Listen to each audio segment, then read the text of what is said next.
In the debate the other night, you said you'd look into whether or not to release the transcripts of your speeches to financial groups. Have you made up your mind?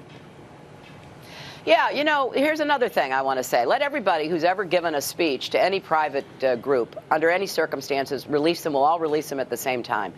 You know, I don't mind being the subject in the Republican debates, the subject in the Democratic primary. That kind of goes with the territory. I've been around long enough. But at some point, you know, these rules need to apply to everybody. And there are a bunch of folks, including, you know, my opponent who's given, you know, speeches to groups, and people on the other side who've given speeches to groups. If this is now going to be a new standard, so then it should apply to everybody, and then I'll be happy to look into it. That maybe Georgie boy didn't have the stuff. That maybe he didn't have it in him. Stop it, Martha. Like hell I will.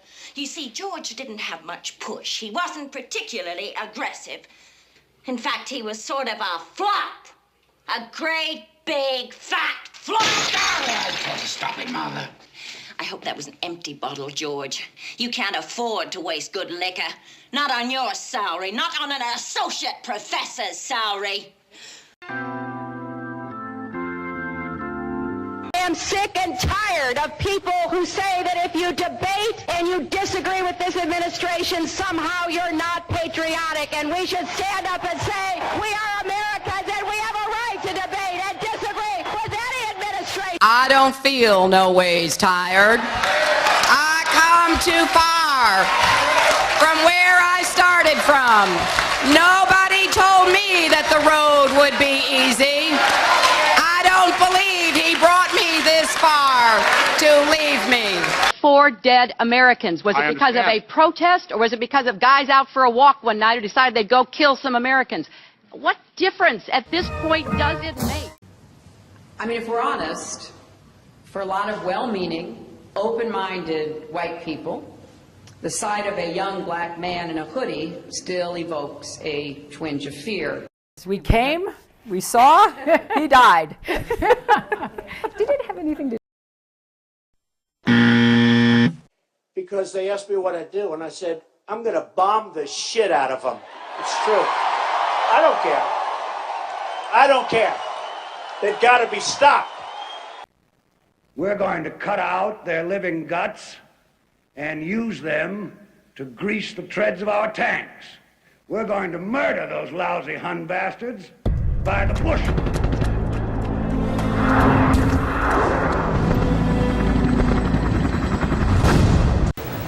I have a great relationship with the blacks. I've always had a great relationship with the blacks.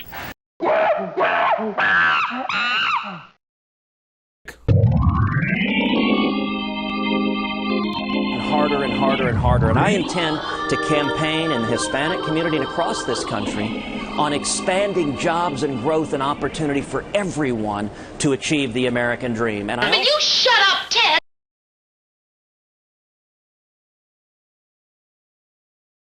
Well, I don't want to keep anything that don't rightly belong to me. Just send your truck over for it and you can... I haven't got a truck. Oh? I got a truck.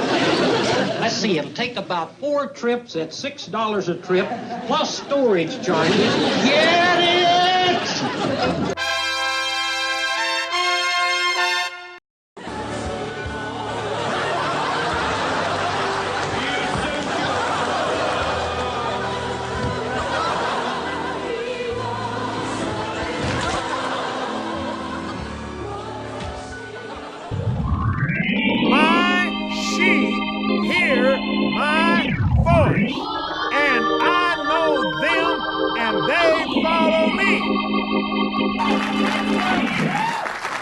Well, first of all, my daughters are at home, Emma and Reese, and we're all happy because they're not driving tomorrow. But how about my family, Emma and Reese, and the guys are sleeping on mattresses in the campaign headquarters, and they hold up a hot plate where they're eating their food. That's how you win elections.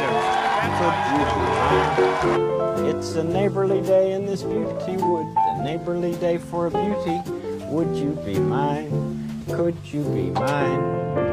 I have always wanted to have a neighbor just like you. I've always wanted to live in a neighborhood with you, so let's make the most of this. As you all know, I'm your County Kimball Hank agent. I don't believe I am.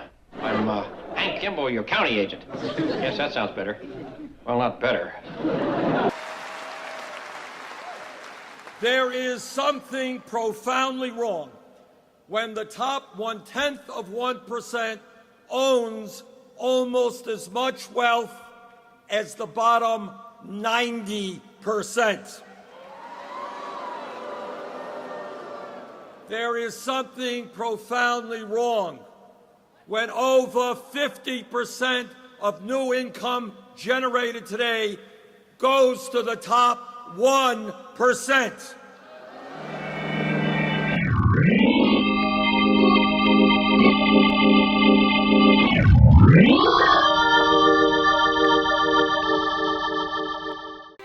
According to the tables which we have assembled, it is our estimate that 4% of the American people own 85% of the wealth of America, and that over 70% of the people of America don't own enough to pay the debts that they owe. How many men ever went to a barbecue and would let one man take off the table what's intended for 9/10 of the people to eat? The only way you'll ever be able to feed the balance of the people is to make that man come back and bring back some of that grub he ain't got no business. We start from the bottom, that the 25 or more million American families shall have a homestead, a home, and the comforts of a home, including an automobile and a radio, the things it takes in that house to live on. We say to America, 125 million, none shall be too big, none shall be too poor.